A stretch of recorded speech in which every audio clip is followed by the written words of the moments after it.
अयोध्या के राम मंदिर के लिए तालिबान ने भेजा सबसे धमाकेदार गिफ्ट। तालिबान के गिफ्ट खोलते ही हैरान रह गए अयोध्या के सभी पुजारी। भगवान राम के लिए पाकिस्तान ने भी भेजा सबसे अनमोल तोहफा। इस पाकिस्तानी तोहफे के बिना अधूरा रह जाता अयोध्या राम मंदिर का प्राण प्रतिष्ठा। हेलो दोस्तों, नमस्कार and welcome to G chills. दोस्तों, इस बात में किसी को संदेह नहीं कि अफगानिस्तान, पाकिस्तान यह सब पहले भारत के ही हिस्से हुए करते थे। अब जब भगवान राम का भव्य मंदिर बनकर तैयार हो रहा है तो भारत के कोने कोने से तरह तरह के उपहार भेजे जा रहे हैं। लेकिन इसी बीच अब अफगानिस्तान और पाकिस्तान से भी स्पेशल गिफ्ट आने लगे हैं। किसी को उम्मीद नहीं थी कि मुस्लिम बहुल देश पाकिस्तान और अफगानिस्तान से भगवान राम के लिए कुछ मिलेगा, लेकिन भगवान राम के प्रति आस्था ने सभी को अयोध्या की तरफ आकर्षित कर दिया है। विश्व हिंदू परिषद के अध्यक्ष आलोक कुमार ने दावा किया है कि श्री राम मंदिर निर्माण से मुस्लिम समुदाय में भी खुशी है। उन्होंने कहा, कश्मीर से मुस्लिम भाई बहन मुझसे मिलने आए और राम मंदिर निर्माण पर खुशी जताई और कहा कि भले ही हम अलग अलग धर्मों को मानते हैं, लेकिन हमारे पूर्वज एक ही है। उन्होंने जैविक रूप से उत्पादित 2 किलो शुद्ध केसर सौंपा। यह भगवान राम के लिए बहुत बड़ा योगदान माना जा रहा है। आलोक कुमार ने बताया कि दुनिया के दूसरे देशों के पाकिस्तान से भी खास तोहफा मिला है। वहां की मशहूर काबुल नदी, जिसे स्थानीय भाषा में कुभा नदी भी कहा जाता है, उसका जल श्री राम मंदिर में भगवान राम के अभिषेक के लिए उपहार के तौर पर मिला है। आप सभी को बता दें कि तालिबान राज आने के बाद पाकिस्तान बेहद खुश था। उसे लग रहा था कि सत्ता में आने के बाद तालिबान भी पाकिस्तान के साथ मिलकर भारत के खिलाफ आतंकवाद फैलाएगा। लेकिन वक्त ने पलटी मारी और भारत तालिबान के बीच दुश्मनी की दीवारें दोस्ती के पुल में बदल गई और अब तालिबान समर्थित आतंकी टीटीपी पाकिस्तान में ही आतंक मचा रहा है। तालिबान और भारत के रिश्ते लगातार बेहतर होते जा रहे हैं, जिससे चीन और पाकिस्तान को गहरा झटका लगा है। भारत ने भी तालिबान को एक जबरदस्त रिटर्न गिफ्ट भेजा है। बताया जा रहा है कि 26 जनवरी को गणतंत्र दिवस के मौके पर तालिबान को भी निमंत्रण भेजा गया है।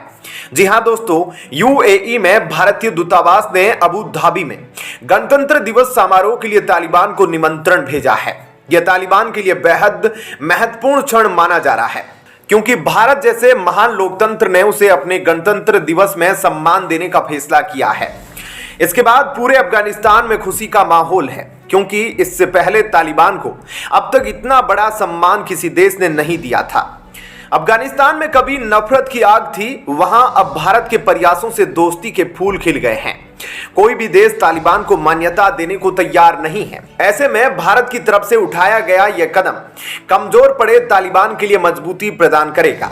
बताया जा रहा है कि यूएई के समारोह में तालिबान के दूत बहरुद्दीन हक्कानी को बतौर गेस्ट आमंत्रित किया गया है। इनके भाई का नाम सिराजुद्दीन हक्कानी है, जो अफगानिस्तान के गृह मंत्री है। भारत को अब अच्छे से पता है कि अफगानिस्तान में अगर अपने प्रोजेक्ट को आगे बढ़ाना है तो तालिबान के साथ हाथ मिलाना ही होगा। दूसरी तरफ तालिबान भी भारत के साथ अच्छे रिश्ते करने के लिए कई बार गंभीर प्रयास कर चुका है। अब यह एहसास होने लगा है कि भारत और तालिबान के बीच दुश्मनी से इन दोनों में से किसी को भी फायदा नहीं होने वाला, बल्कि इसका पूरा फायदा पाकिस्तान और चीन उठाएंगे। इतिहास गवाह है, जब जब दुश्मनी ने दोस्ती का रूप लिया, दुनिया ने एक नई सुबह देखी है। और अब तालिबान ने भगवान राम के लिए काबुल नदी से जल भेजकर भारत के साथ अपनी दोस्ती को और भी गहरा कर दिया है।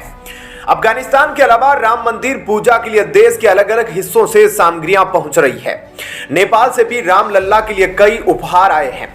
वहीं पाकिस्तान से भी एक खास चीज आई है जो पूजा में इस्तेमाल की जाएगी।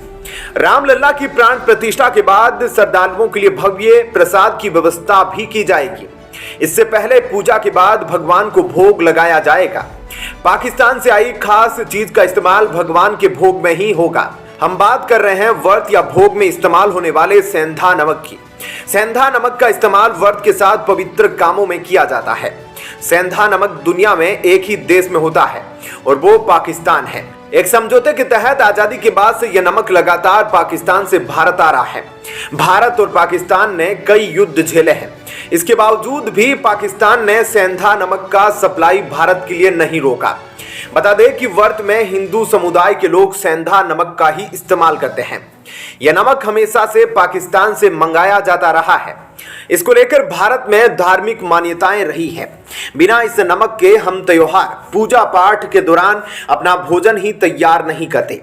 सेंधा नमक को rock salt, Himalayan pink salt या लाहौरी नमक भी कहा जाता है। पाकिस्तान से संबंध बिगड़ने के कारण दोनों देशों के बीच व्यापार पर असर पड़ा है। इसके बाद भी यह नमक बदस्तूर आता रहा है। प्राण प्रतिष्ठा के बाद भगवान राम को देश विदेश से आने वाली कई चीजों का भोग लगाया जाएगा। इसमें बनारस के 151 पानों का भोग भी शामिल है। इसके अलावा बनारस से 1000 अतिरिक्त पान भी आएंगे जो भक्तों में बांटे जाएंगे। वहीं प्राण प्रतिष्ठा के शुभ मुहूर्त के लिए चंडीगढ़ में 125 क्विंटल शुद्ध देसी घी के लड्डू का प्रसाद बनाने का काम जारी है। रामलला को भोग लगाने के लिए आगरा से पेठा, जयपुर से घी और छत्तीसगढ़ से फूल भी आए हैं। अयोध्या में रामलला को 56 प्रकार के व्यंजन का भोग लगाया जाएगा। देश विदेश से रामलला को अर्पित करने के लिए मिठाई, फूल भेजे जा रहे हैं।